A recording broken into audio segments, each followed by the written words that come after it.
नमस्कार, hi hello सगळ्यांना. झाला का चहा, जेवण? कशा आहेत सगळेजण? तर गेले 2 दिवस झाले म्हणजे व्हिडिओ येत नाही, कारण माझी तब्येत खूपच बिघडली.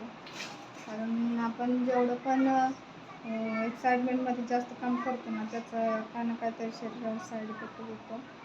आणि असंच मला व्हायरल झालं, ताप, डोकं, त्यामुळे माझे व्हिडिओ आलेले नाही. पण मी लाईव्ह घेतली, लाईव्हला माझ्या भरपूर आज मला मस्त वाटलं लाईव्हला. कारण म्हणजे जेव्हा कधी पण मी लाईव्ह घेते ना, म्हणजे मी लाईव्ह चालू करायच्या आधी पण आधीच माझ्या मनात असे हुरहुर, बाबा समोरचं काय कमेंट करेल, काय कमेंट करेल.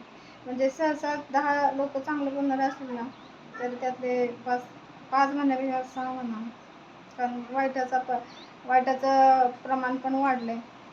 6 लोक तर असं काय पण कमेंट करतात. मग भीती वाटते मला, म्हणून मी जास्त लाईव्हच्या नादाला लागत नाही.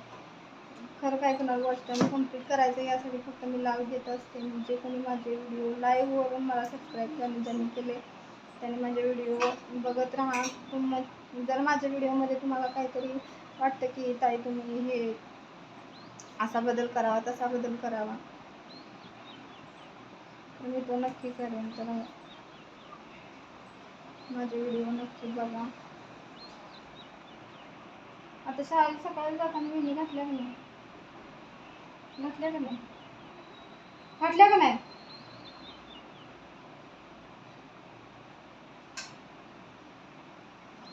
तर असा सपोर्ट मला करत राहा, कारण माझे सबस्क्रायबर पण इतक्या फास्ट वाटतं. ह्या गोष्टीचा आनंद पण कधी कधी वाटतं की किती मेहनत घेतात लोक, आणि 1000 सबस्क्राईब व्हायला एकेकांना 1 ते 2-1.5 वर्ष लागतं. आणि आपलं एवढं ग्रोथ असून सुद्धा आपण एवढं दुर्लक्ष करतो. आणि नाही केलं पण मनाला पण खाते की बाबा आपण एवढं प्रयत्न करून आपले एवढे सबस्क्रायबर झालेले, पण आपण जर त्यांच्यासोबत केलं. पण माझं काय करायला कशाचं आहे? काचाचा आहे, पण तो आहे कशाचा?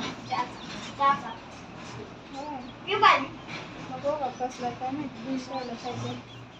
आणि तुम्हाला तर माहिती आहे, व्हिडिओमध्ये बघितलं तरी माझ्या घराचं काम चालू आहे आणि थोडा कार्यक्रम पण आहे घरी. आणि आता कसं करायचं, काय करायचं याचं मला टेन्शन आलं. मिस्टर तर लागलेत माझे, चल तुला माहेर सोडतो, चल तुला. बरोबर आहे ना, बाई किती जरी कष्ट केली, किती जरी तिनं स्ट्रगल केलं, किती जरी साथ दिली, तर तिचा हक्काचं कधी म्हणू शकत नाही की मला का जा म्हणतात.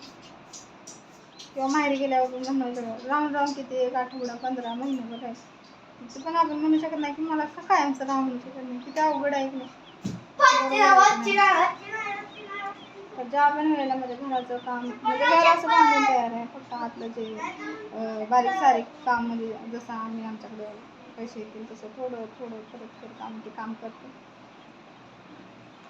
जेव्हा पण माझं घर असं पूर्ण मला म्हणजे असं माहेरी जायचं पण काय, माझ्या माहेरचं माझ्या सासरपेक्षा माझ्या माहेरकडचं चांगलं आहे. किंवा मला तिथं ज्या माझ्या भावाच्या म्हणजे भावांच्या ज्या मिसेस आहेत, माझ्या भाऊच्या आहेत, त्या आता मी दवाखान्यात होते, मला सलाईन चालू होती, मला माहिती पण नव्हतं. माझा मोठा दादा म्हणजे लगेच माझ्यासाठी धावत पळत येण्यासारखं माणसं आहेत. पण मला आपण नाही काय आपल्या घरातल्या वस्तू आपण स्वतः प्रत्येक वस्तू पाठीमागं काहीतरी आठवण, काहीतरी हे, म्हणजे असं आपलं घर आपल्याला टाकून जावं वाटत नाही. पाहुणे किती 4 दिवसाची.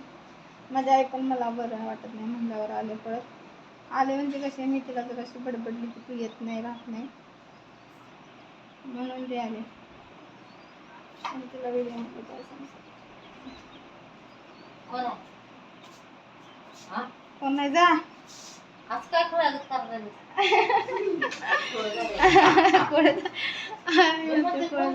काय बडबडते.